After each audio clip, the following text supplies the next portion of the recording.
noite, irmãos. Amém, que bênção.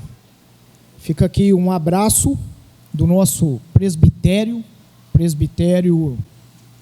missionário do Amazonas, né? E também queria deixar aqui um abraço da nossa igreja, Igreja Presbiteriana da Aliança, lá da cidade de São Gabriel da Cachoeira. Então eu sou pastor lá dessa igreja, uma igreja indígena, multicultural. Hoje nós temos ali 8 etnias na membresia da nossa igreja. Uma igreja vibrante, graças a Deus, que está ali servindo ali em toda aquela região. Queria convidar os irmãos a abrir a palavra de Deus lá em Atos no capítulo 6. Nós vamos então expor aqui essa porção da Escritura, Atos no capítulo 6. Nós vamos fazer a leitura do versículo 1 até o versículo de número 7. Atos 6, do 1 ao 7. Eu vou ler um versículo, a igreja vai ler o verso seguinte, e assim leremos então todo o texto. Diz assim a palavra de Deus: Ora, naqueles dias, multiplicando-se o número dos discípulos, houve murmuração dos helenistas contra os hebreus, porque as viúvas deles estavam sendo esquecidas na distribuição diária. A igreja?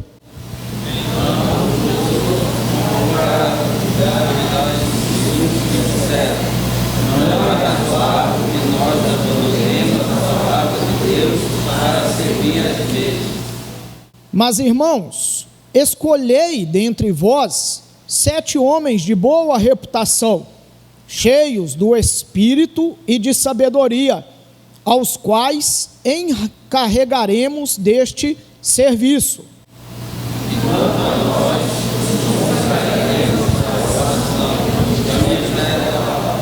O parecer agradou a toda a comunidade, e elegeram Estevão, homem cheio de fé e do Espírito Santo, Filipe, Prócoro, Nicanor, Timão, Pármenas e Nicolau, prosélito de Antioquia.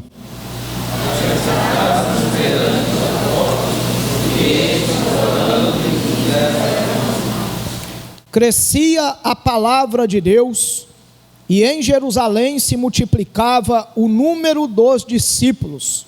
Também muitíssimos sacerdotes obedeciam à fé. Deus, nós louvamos o Senhor. Te rendemos graças, ó Pai, porque o Senhor é Deus presente na nossa vida, presente no meio da igreja, da tua congregação. E pedimos, ó Pai, que o Senhor ministre ao nosso coração, através da exposição da palavra, a testificação do Espírito Santo dessa palavra na nossa vida, nos encorajando, nos exortando para ter uma vida de relacionamento mais próximo com o Senhor. Ajuda-nos, ó Pai, a compreender, em nome de Jesus, amém.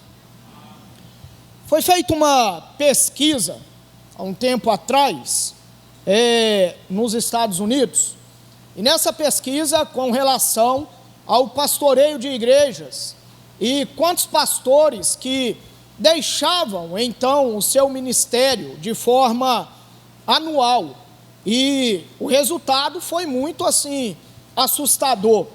Eles mensuraram ali cerca de 17 mil ministros que deixam o ministério anualmente, de uma forma geral, somando aqui todas as igrejas. A razão básica que eles chegaram ali na conclusão, nessa época de pastoreio, numa era pós-moderna, era que a maioria desses líderes, eles não eram encorajados, ou equipados, ou capacitados, ou autorizados a se dedicarem à pregação da palavra, ao estudo da palavra e à oração. Eram pessoas que as congregações esperavam deles que ele fizesse de tudo ali na igreja. Em uma pesquisa realizada, por exemplo, no Brasil agora, em 2021, constatou que 56% dos pastores que deixaram o ministério, deixaram por causa do estresse e do esgotamento, porque estava envolvido com coisas demais dentro da igreja e não conseguia ali suprir todas as demandas a ponto de se esgotarem, né? E aí nós criamos aqui essa cultura meio estranha. 29% dos que deixaram por conta de conflitos, que também veio a gerar estresse, visão diferente do pastor e visão diferente da igreja local. E 19% não se sentia equipados para a demanda ministerial por aquilo que a igreja exigia desses pastores, né? Alguns membros entendem justamente isso aqui que essa pesquisa ela trouxe à tona. Alguns membros espera-se que o pastor não seja só pastor, não zele só bem da pregação fiel das escrituras, da oração e do pastoreio. Espera-se que o pastor seja um especialista na contabilidade, na área administrativa, tem que ter uma especialização em construção, porque na maioria das igrejas o pastor tem que ser o líder, aquele que toma a frente com relação à construção. Espera-se que ele seja experiente ali como motorista.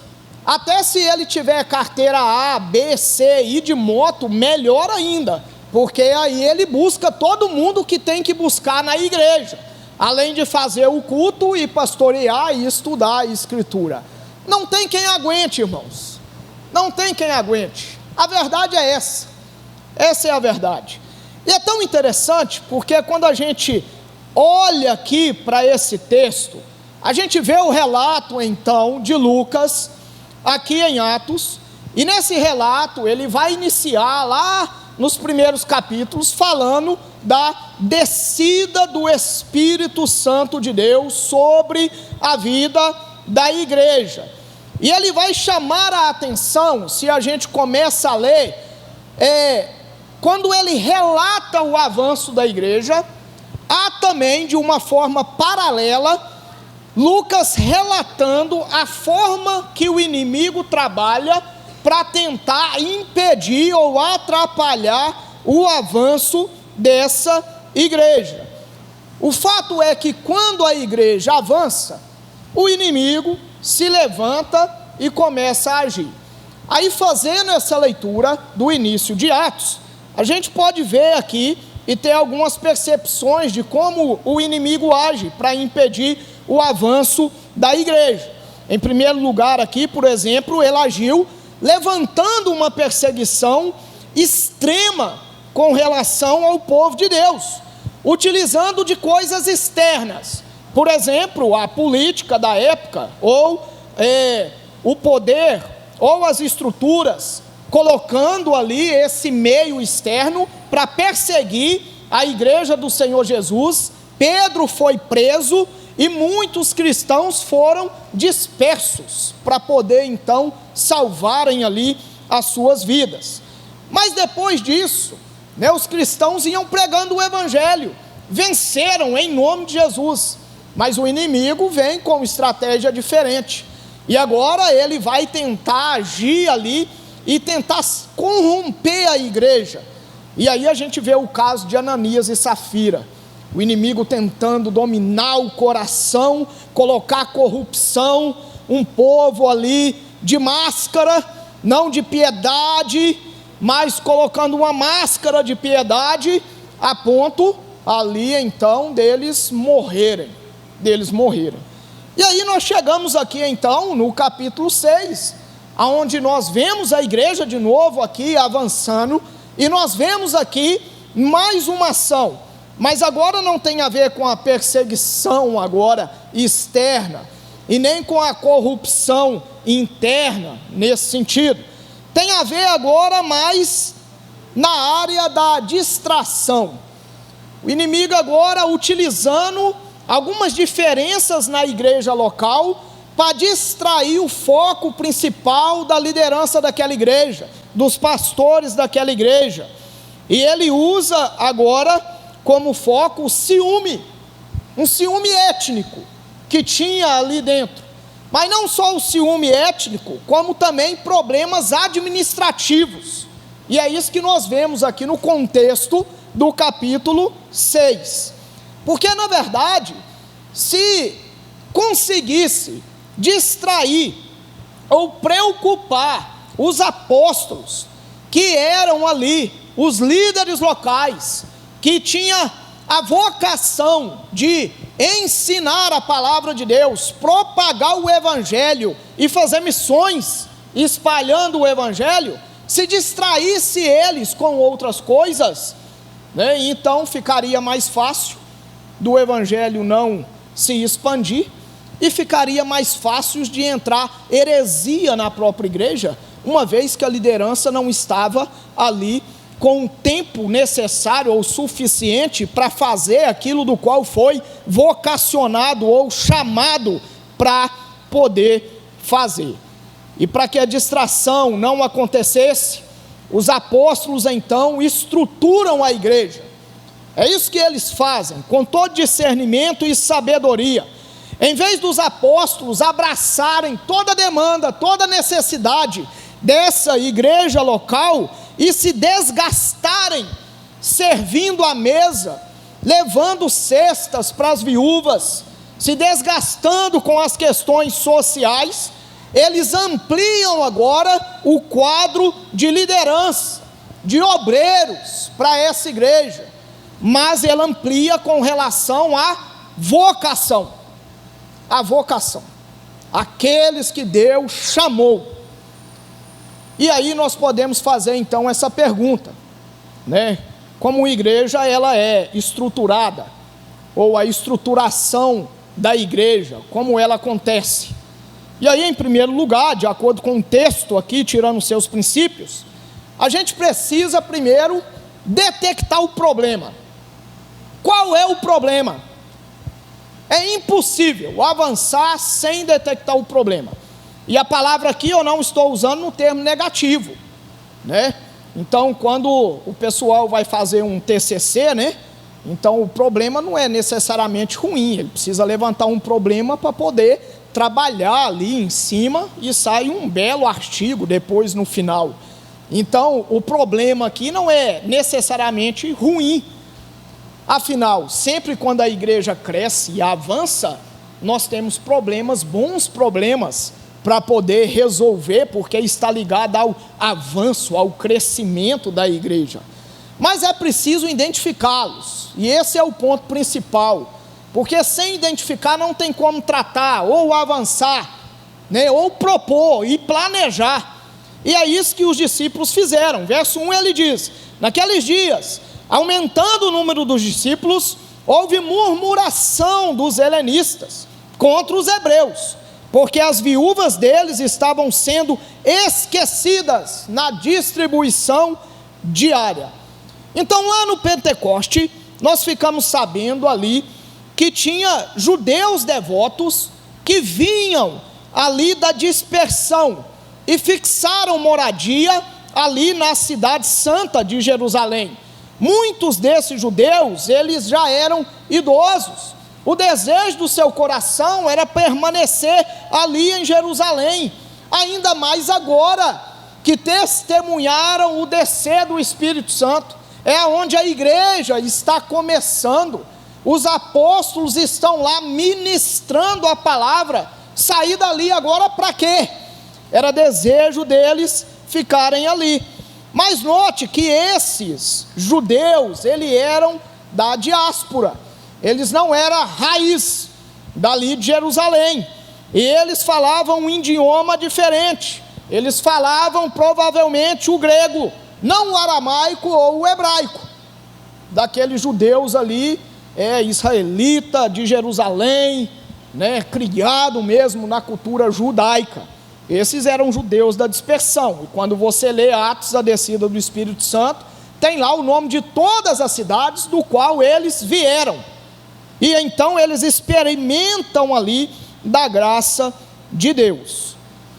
Mas antes de se tornarem cristãos, provavelmente esses judeus possuíam as suas sinagogas, e as suas sinagogas próprias, aonde eles se reuniam ali nas suas sinagogas, através da escritura sagrada, mais a tradução para a Septuaginta, porque eles falavam o grego. Nas suas sinagogas, então, provavelmente permanecia ali, não a língua judaica, mas eles liam a escritura em grego. E cada grupo tinha a sua própria Bíblia. Os helenistas, a Bíblia em grego, a Septuaginta. Os judeus, a original, hebraica, ou aramaico, alguns textos ali. Agora imagina esse pessoal se convertendo em um local só em Jerusalém. Agora uma só igreja, e os apóstolos estão ali, e tem a função de pregar a palavra, de se dedicar na oração, mas tem viúvas ali que precisa de apoio, precisa ser assistida, mas talvez aqueles que eram o braço direito ali dos apóstolos, judeus, talvez raízes, ao distribuírem ali as cestas e a provisão, olhava talvez com um certo receio, talvez por não entender a língua, por não entender a cultura, pensava assim, eu não vou quebrar a cabeça e ter dor de cabeça com isso que é diferente não, porque o texto diz aqui, que estavam sendo esquecidas, estavam deixando de atendê-las, era um problema real, que estava acontecendo ali naquela igreja. E aí então, irmãos, aqui é onde, se não tem sabedoria, o mal começa a imperar, né, e dominar os corações murmuradores. E aí começou a haver murmuração, né, zumbido daqui para ali, reclamação de quem? Reclamando dos próprios apóstolos, aqueles que foram escolhidos por Cristo, o próprio Jesus os escolheu, e aqueles que receberam a inspiração das escrituras sagradas, estão ali na liderança dessa igreja, mas tem membros dessa igreja que estão reclamando deles.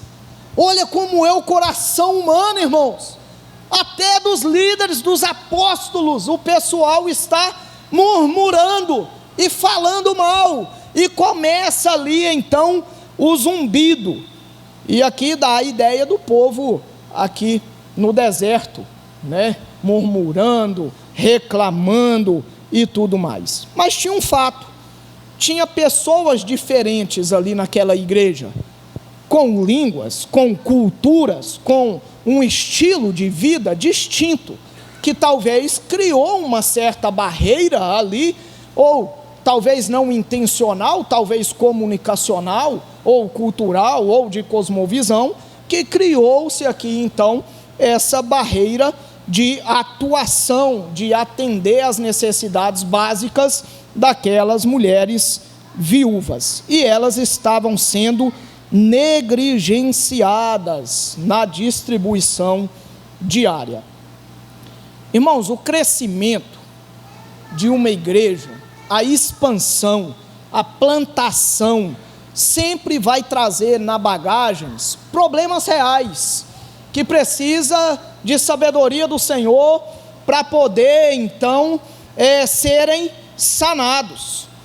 Na proporção que a igreja cresce, vai ter mais viúvas para ser atendida, vai ter mais mesas para serem servidas, vai ter mais pessoas para serem visitadas, vai ter mais órfãos para serem cuidados, e é preciso pensar como sanar então esse problema. Fato é que sempre quando Deus abençoa a igreja e a igreja cresce, né, dentro dessa igreja, quando ela cresce, tem pecadores que estão no processo de santificação, do qual a liderança precisa cuidar e orientar, e cada um com uma cosmovisão distinta, dentro de uma criação diferente, e talvez em alguns lugares com povos e línguas distintas, como é o nosso caso em São Gabriel da Cachoeira. Talvez aqui não tem línguas distintas, mas talvez tem culturas, ou eu não gosto muito do termo, classe social, né? Diferente, e talvez isso pode levantar barreiras, talvez pode trazer pensamentos equivocados daquele que vai estar adiante da igreja. E aí nós precisamos, como igreja, detectar os problemas. Quais são os problemas? Qual é o teu problema? Você que é membro e faz parte dessa igreja, você pode se perguntar: qual é o problema que eu estou dando? Ou qual é o problema que eu estou enxergando e que eu consigo aqui resolver, para que a igreja avance ainda mais? Questões culturais, sociais, não pode dirigir a igreja, irmãos. A minha cosmovisão, a minha opinião, a minha percepção, ela não é palavra final na direção de uma igreja, das decisões da igreja. A palavra de Deus o é.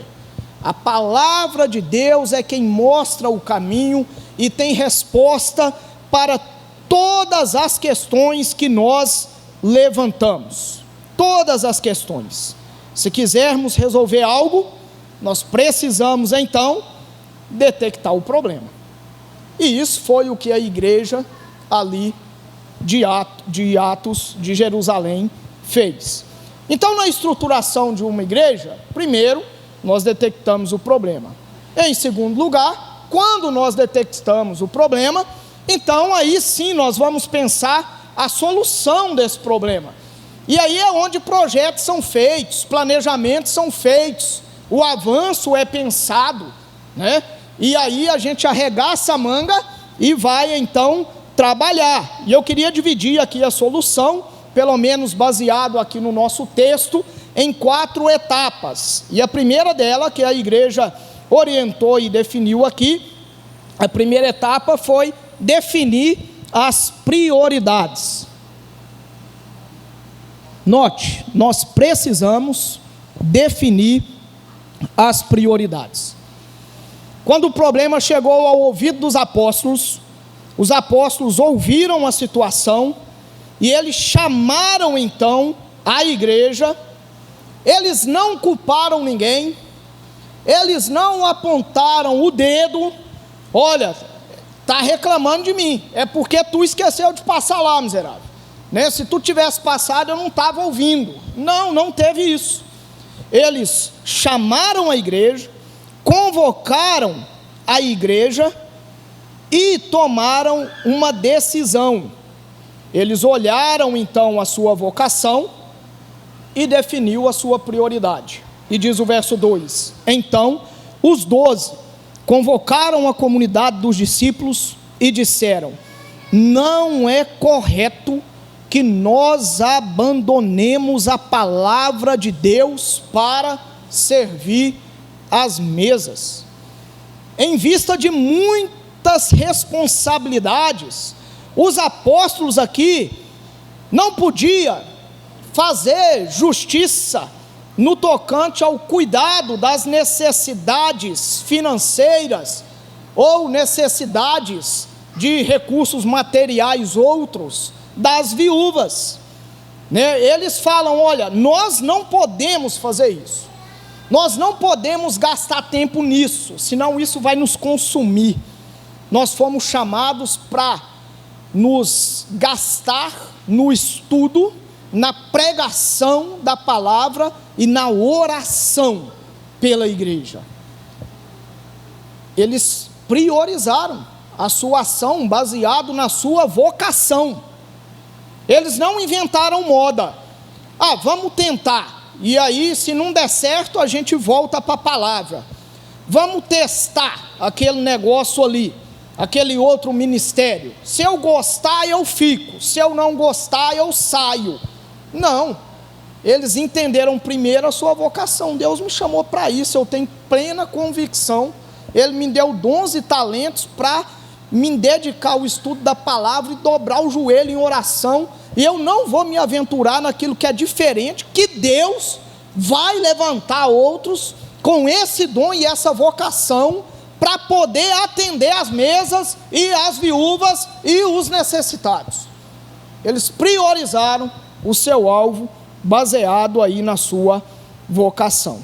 Eles não deixaram então se distrair, né? Eles entenderam o chamado de Deus para as suas vidas. Quanto a nós, nos consagraremos à oração e ao ministério da palavra, diz aí no verso 4. A distração, irmãos, é um perigo, né? Nós temos que entender a teologia da vocação, a teologia do chamado, para que a gente não se aventure em lugares do qual nós não fomos chamados para servir. Nós temos que entender a nossa vocação, para sermos uma bênção no meio da igreja, com fidelidade a Deus, exercendo os nossos dons, nosso talento, a nossa vocação para a edificação do corpo de Cristo. Mas para isso nós precisamos entender qual é o dom, o talento, para que é que Deus nos chamou, para delimitar então essas prioridades. E a segunda coisa aqui, da solução, né, primeiro foi definir as prioridades, aí eles estabeleceram então um planejamento, um plano. Verso 3 diz aí: por isso, irmãos, escolham entre vocês 7 homens de boa reputação, cheios do Espírito e de sabedoria, para os encarregarmos deste serviço. Então eles delegaram a igreja, para a igreja eleger, era a igreja que iria eleger, reconhecer naquelas pessoas a vocação que Deus já tinha dado a elas. E a igreja faz uma eleição. Nesse ato de eleição é um ato de reconhecimento vocacional. Agora olha a diferença, irmãos. A eleição na igreja é um ato de reconhecimento vocacional na vida do irmão. Não é uma eleição política. Nós não estamos escolhendo presidente do Brasil, né? Aí tem de tudo vale, né? Mas é uma eleição vocacional. Eu olho para o meu irmão, eu vejo a vocação nele. Por quê? Porque ele demonstra que foi chamado para isso, através da forma que ele já serve, e isso fica muito claro na vida da igreja. Então nós reconhecemos isso, e aí na época da eleição, os irmãos votam naquele, porque já reconhece a vocação dele, porque ele já desenvolve, e não depende daquele dia, da chancela, né, da eleição. Tem gente que acha que depois que é eleito é que vai descer um sei lá o quê, e ele vai ser aquele negócio bem. Nem pastor, irmãos, seminário nem pastor não forma, seminário forma teólogo. Pastor é um dom, um chamado vocacional de Deus pela confirmação do Espírito Santo de Deus, e o seminário só vai capacitar esse pastor que já recebeu essa vocação do Senhor, com ferramentas da teologia para servir melhor a igreja. Mas seminário não faz pastor. E a mesma coisa na igreja. Eleição não faz nenhum vocacionado. O vocacionado já é vocacionado por Deus, a partir ali, quando recebeu o Espírito Santo e dons e talentos. E a igreja reconhece. E sabendo disso, os apóstolos traçaram planos e falou: a igreja vai eleger então esses irmãos vai eleger esses irmãos, vai reconhecer. E olha aqui que ele dá as qualificações.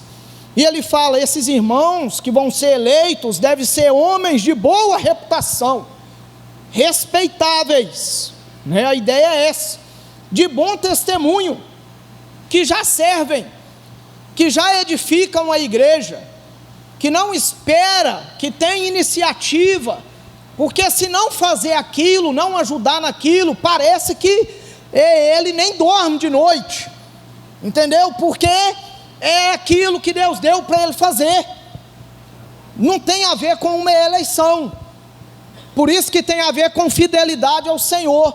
Então ou ele faz ou ele não dorme à noite, porque ele tem convicção que ele foi chamado para aquilo, mesmo que ninguém reconheça, é para a glória de Deus. Mas quando é para a glória de Deus, e tem essa inquietação de convicção, de chamado, a igreja reconhece, porque fica muito visível, muito visível. E aí diz que eles tinham que ser cheios do Espírito Santo de Deus, ou seja, uma vida espiritual sadia, exemplar, que você olha, um irmão piedoso, zela pela devocionalidade, pela espiritualidade, pela comunhão com Jesus, pessoas exemplos aqui, do qual você vê a transformação do Espírito Santo de Deus na vida dele, de uma forma clara.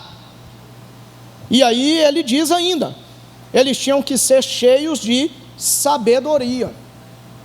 Sabedoria vai além do conhecimento, tem a ver com praticidade da palavra, as tomadas de decisões no dia a dia, colocar a palavra de forma prática no cotidiano, a palavra de forma prática na vida da igreja.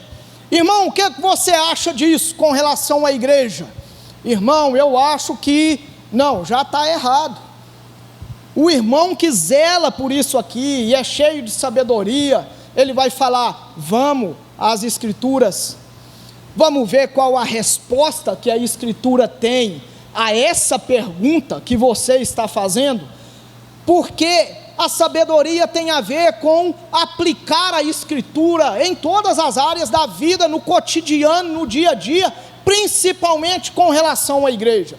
Irmão, se a gente tivesse isso aqui de uma forma bem clara, quanta dor de cabeça muita igreja aí poderia evitar, porque a maioria das coisas é doidice da cabeça da gente, irmãos, é doidice, e a gente precisa se submeter à Escritura. Por que não fazemos isso? Ou por que estamos fazendo daquele jeito? Vamos à Escritura, é ela que nos orienta, é ela que nos manda como fazer ou como deixar de fazer, e todos nós nos submetemos a ela. Aí pronto, aí não tem aquele que vai bater no peito e falar: falei eu que estava certo, porque os dois têm que se submeter à palavra do Senhor, é ela que é a verdade, é ela que nos orienta em tudo, em tudo. Então, as qualificações, né, a solução passa por essas etapas. A terceira aqui, então, definir prioridade, estabelecer um plano, né, e aí sim encontrar as pessoas corretas, entende-se, vocacionadas para isso. Verso 5, o parecer agradou a todos, então elegeram Estevão, homem cheio de fé e do Espírito Santo, Filipe, Prócoro, Nicanor, Timão, Pármenas e Nicolau, prosélito de Antioquia. Então note que os apóstolos não escolheram esses homens, não foi os apóstolos, eles delegaram a tarefa para a igreja, e a igreja elegeu esses homens. Os apóstolos nem apontaram o dedo, esse, aquele, é o mover do Espírito Santo de Deus, dando discernimento para a igreja, reconhecer aqueles que Deus já tinha levantado. E aí a congregação trouxe então os nomes, e aí a eleição foi feita, e esses irmãos com um coração de servo aqui, foram então eleitos, serviam a igreja, a ponto de morrer por ela, irmãos. Você olha Filipe depois daqui, Ele sai dali, ele vai pregar o evangelho, e ele vai para outro canto, e ele se dedica, se entrega totalmente à obra, vai para um lugar onde só está ele e uma pessoa, no meio de um deserto, não tem problema, ele ama a igreja, ele foi eleito para servir essa igreja, ele não está procurando louros nenhum, nada disso, ele quer ser fiel, está num lugar isolado. Aí depois ele vai para outro local, e ele vai com alegria, e você vê alguém disposto a testemunhar, disposto a abrir mão do que for preciso, em prol do amor de Deus e o amor pela igreja. Esse é o tipo de líder que a gente precisa orar, para Deus levantar no nosso meio, alguém que ama a igreja, que tem coragem de negar a si mesmo, os seus desejos, os seus planos, os seus propósitos, o seu nome, para poder servir com humildade, para que o nome de Jesus cresça e a igreja seja edificada e servida.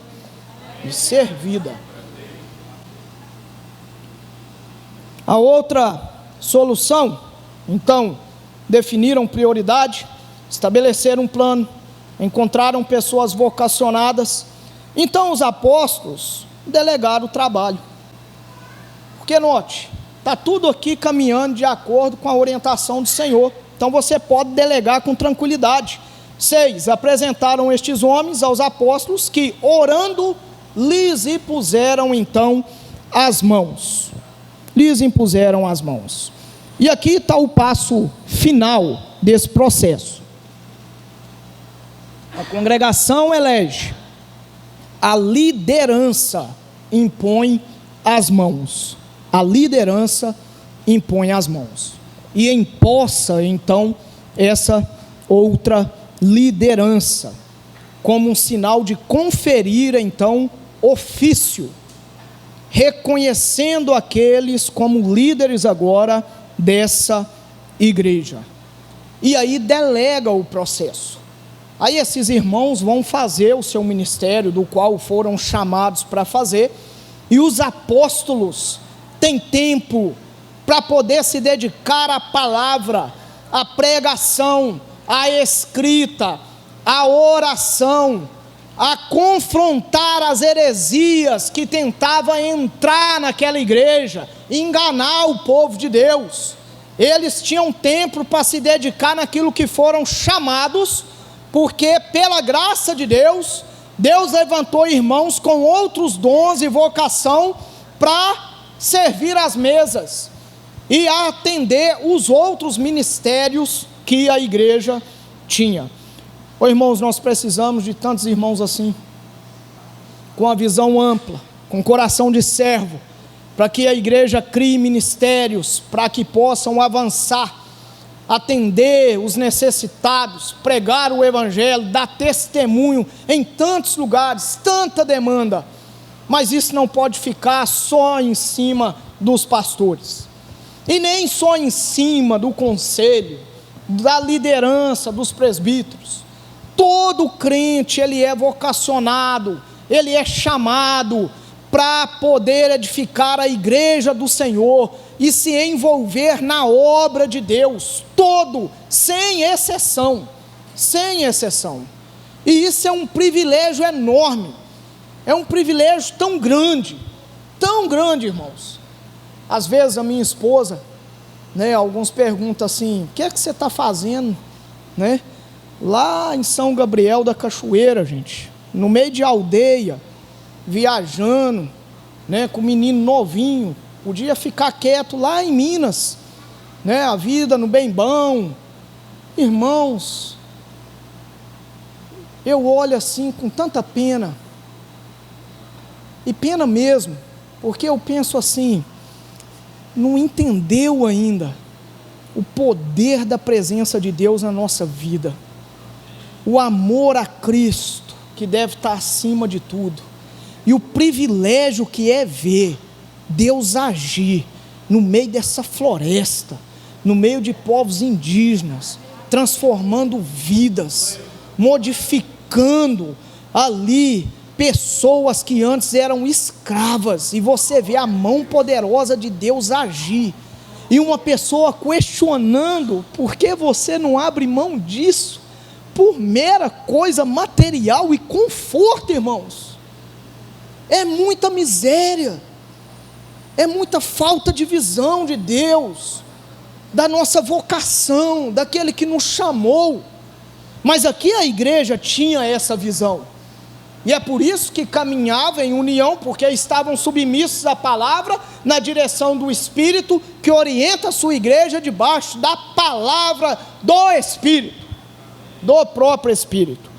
Então a estruturação da igreja, nós precisamos primeiro detectar o problema. Detectou o problema, vem a solução, e na solução nós temos aqui alguns passos, e por fim, aí sim, detectou o problema, teve a solução, nós temos o privilégio de ver Deus agir, os resultados se manifestar, e de diversas formas, não só de forma quantitativa, mas também qualitativa. Como é bom você ver uma igreja crescer em espiritualidade, conhecimento da palavra, maturidade, uma igreja vibrante, que adora, que dá testemunho. Irmão, isso é uma bênção. A igreja cresceu também, mas também Deus dá uma graça a mais, e alcança pessoas, porque essa igreja vibrante, que agora é crente de verdade, dá testemunho de verdade, o povo vai olhar, eles vão pregar, vão testemunhar, vão falar de Jesus, vão falar do Evangelho, e Deus vai alcançando mais pessoas, e a igreja participa disso e tem o privilégio de ver esses resultados acontecer. No caso aqui, no verso 7, diz que a palavra de Deus crescia, e em Jerusalém o número dos discípulos aumentava, também um grande grupo de sacerdotes obedecia à fé. Então, primeiro aqui, há uma nova forma de receber essa palavra, né? A palavra de Deus crescia, havia testemunho dos irmãos, havia aqui obediência na pregação e na propagação do Evangelho em sua volta. Há também muitos novos convertidos, porque o número dos discípulos aumentava, havia muitas conversões. Olha como a estruturação de uma forma bíblica fiel abençoa a igreja local, a bênção que é da igreja local, né? E aí diz que também grande grupo de sacerdotes obedecia à fé. Milagre de Deus, pessoas com o nariz em pé, achando que era o teólogo dos teólogos da época, agora com o coração quebrantado, com o joelho dobrado aos pés da cruz do Calvário. Milagre de Deus, e Deus continua a fazer isso. Então, no fim das contas, o diabo sempre é derrotado, irmãos, mas ele tem a possibilidade de gerar confusão no meio da igreja, se a gente abandona a orientação da palavra, e a gente dá lado a ele, querendo orientar a igreja e tomar decisões com aquilo que nós pensamos, aí o negócio complica, porque nós estamos caindo nessa armadilha. Mas quando nós priorizamos a palavra, a orientação, debaixo de oração e obediência, nós temos o privilégio de ver Deus agir, vidas serem quebrantadas ao pé do Senhor Jesus Cristo. A decisão então dos apóstolos aqui trouxe glória ao nome de Deus, trouxe também paz sobre a igreja local, trouxe também solução dos problemas que foram levantados ali. Sempre quando a igreja age em obediência à palavra, a paz de Deus reina no meio do seu povo, sempre, porque o Espírito Santo testifica essa palavra no nosso coração, traz conforto, traz alento, e os apóstolos sabiam disso. Então assim a igreja tinha paz por toda a Judéia, Galiléia, Samaria, edificando-se e caminhando no temor do Senhor e no consolo do Espírito Santo, crescia em número. Esse foi o resultado. Ou Atos 12, que diz: entretanto a palavra de Deus crescia e se multiplicava, porque a partir do momento que houve estruturação dessa igreja em Jerusalém, submissos à palavra de Deus, a igreja se expandiu, avançou, chegou até os confins da terra naquela época, e avançou muito, avançou demais, louvado seja Deus por isso, mas precisava de uma base sólida, consolidada, submissa às Escrituras, e discernindo ali o tempo, o momento certo, debaixo da orientação da palavra de Deus, da palavra de Deus. Como a igreja se estrutura? Detectando o problema, dando a solução, submissa à Escritura e desfrutando então da mão poderosa de Deus que age sobre ela. Isso aconteceu nessa igreja de Antioquia, mas essa é a nossa oração para todas as igrejas que o presbitério vier a plantar aqui na nossa região. Todas as igrejas, submissa à Escritura, joelho dobrado, orando ao Senhor que levante vocacionados, orando ao Senhor para dar olhos para a igreja toda, para ver os vocacionados e reconhecê-los no momento da eleição, para que as igrejas nasçam firmes na Escritura e possam avançar em missões para a glória do Senhor. Vamos ficar de pé, vamos fazer uma oração então ao Senhor.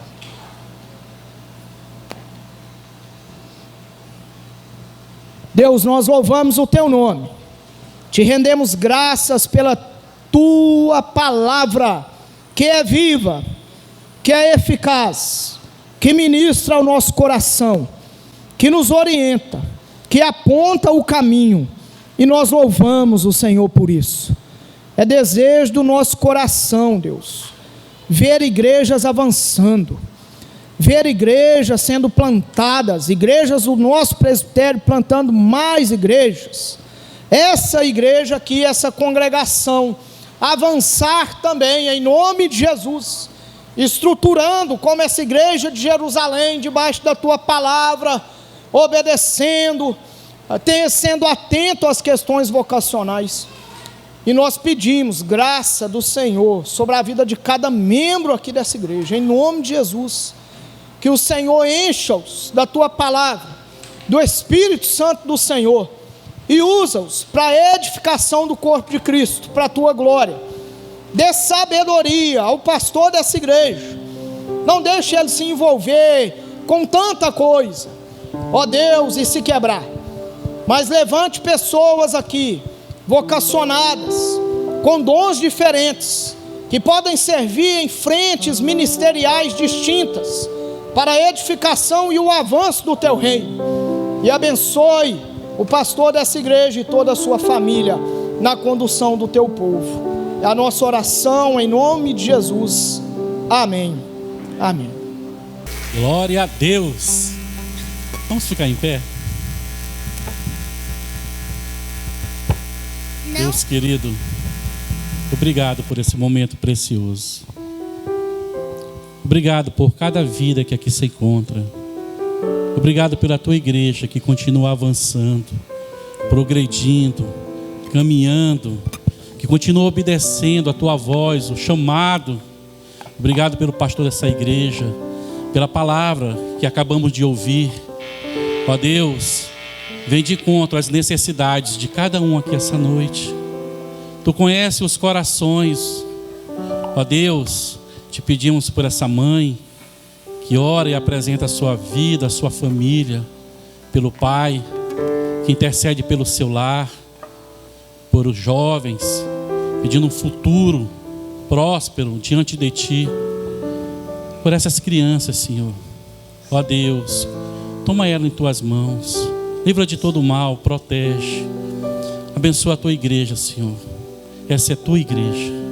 É parte do teu povo. Abençoa, Senhor Deus. Abençoa aqueles que estão aniversariando. Abençoa o teu povo, Deus. É o que nós te pedimos. Que a graça e a paz do Senhor Jesus, o amor de Deus, nosso Pai, a comunhão e a consolação do Espírito Santo de Deus esteja sobre a igreja do Senhor Jesus, que se faz presente neste local, e sobre a igreja do Senhor Jesus, que está espalhada sobre toda a face da terra. E o povo de Deus diga amém, diga aleluia, diga graças a Deus, e aplauda aquele que é digno de toda a honra, toda a glória e de todo o louvor.